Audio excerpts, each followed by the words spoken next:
Bonjour tout le monde!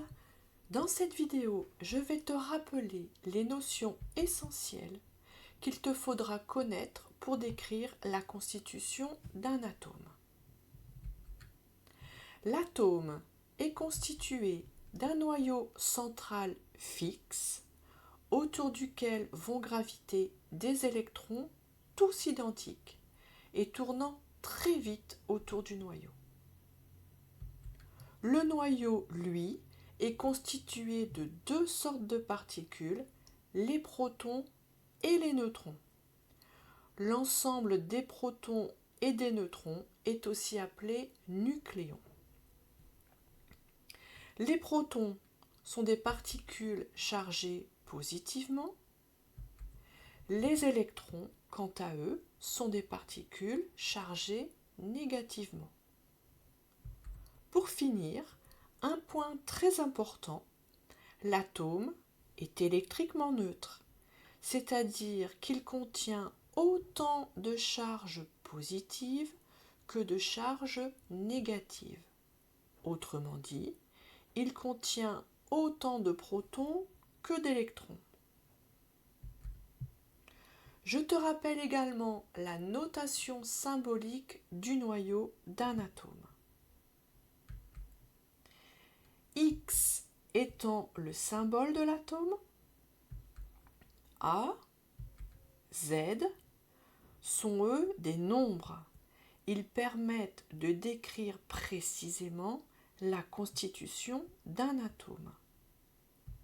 A, c'est le nombre de masses.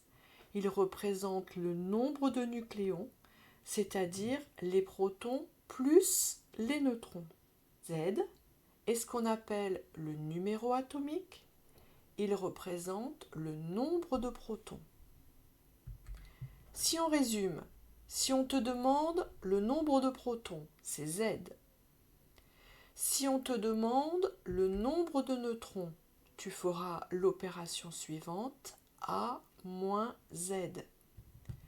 Et pour finir, si on te demande le nombre d'électrons, tu écriras que comme l'atome est électriquement neutre, il y a autant de protons que d'électrons. Donc si tu connais le nombre de protons, tu connais alors le nombre d'électrons. Allez, prenons un exemple. L'atome de carbone. Il contient 6 protons, 6 neutrons, 12 moins 6, et par conséquent 6 électrons. Un autre exemple, l'atome d'azote. Il contient 7 protons, 7 neutrons et 7 électrons. Le fluor maintenant, il contient 9 protons, 10 neutrons, 19 moins 9 et 9 électrons. Voilà, j'espère que je t'ai bien aidé sur ces notions importantes. À bientôt!